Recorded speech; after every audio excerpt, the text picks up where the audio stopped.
Gavin Williamson, famously a previous holder of that office. I think you're the fifth Education Secretary, aren't you, in fewer months. Your views on his resignation last night?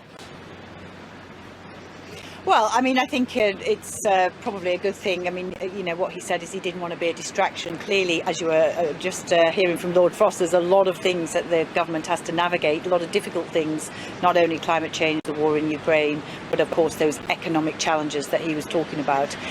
So I think, you know, it's probably he's done the right thing by saying it will be a distraction and he'll go to the backbenches to fully engage with that independent process.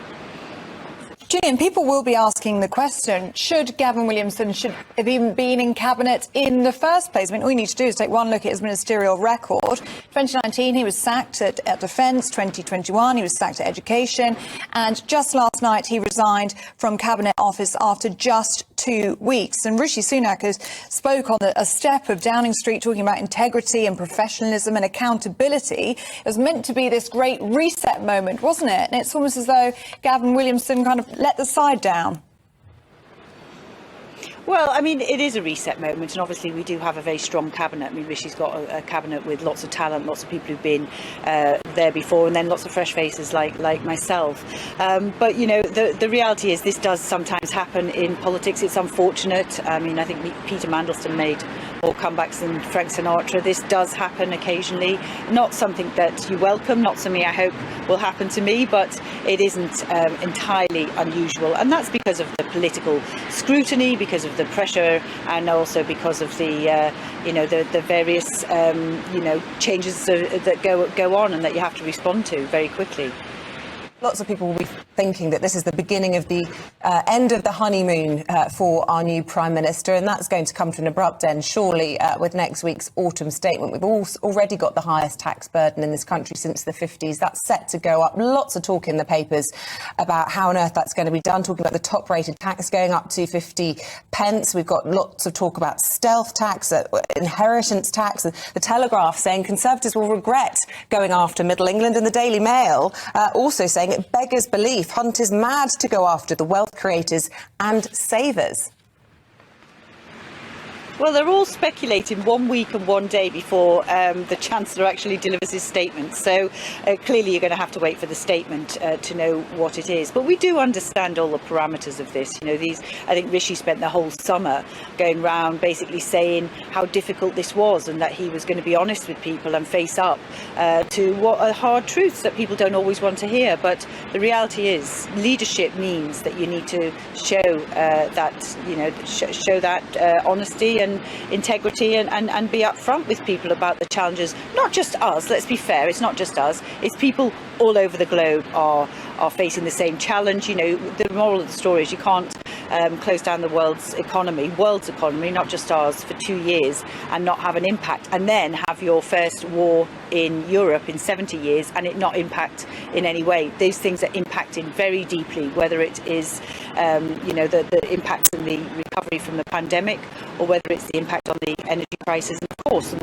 more importantly, the people in Ukraine, you know, the impact of this war. So there are very difficult things that we have to go through, and, you know, I think we've got by far the best leader to do that.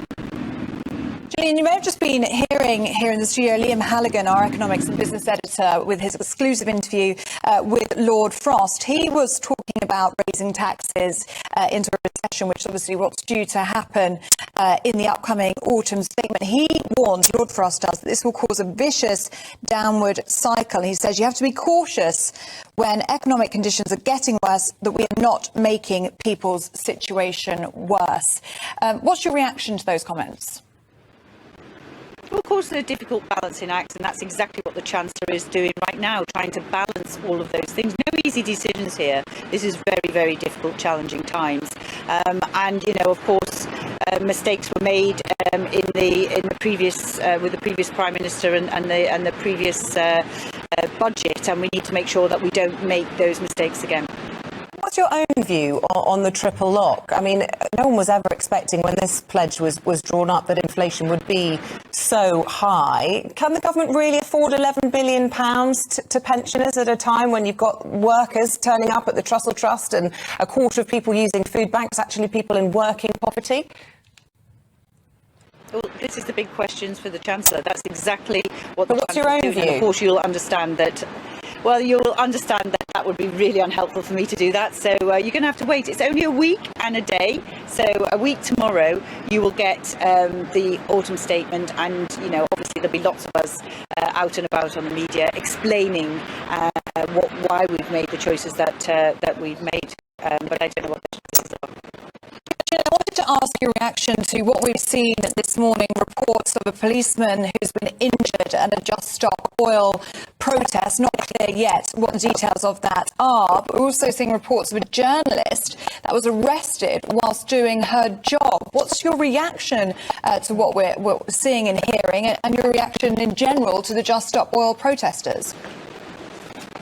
Well, the Just Stop Oil protesters, obviously they have, they're causing mass disruption now and possibly making people unsafe. I haven't seen either of these stories in any detail, but it's deeply concerning if somebody has been injured and the policeman's been injured.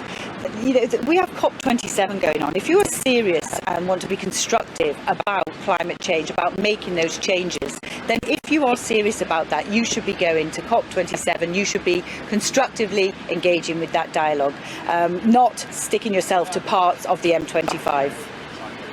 Have police arresting journalists either, I'm sure. Look, I have to ask you about Matt Hancock. He's gone into the jungle. He's talked about how snakes are his biggest fear. He's also talked about how the jungle represents his place of work. What could he be saying there, do you think?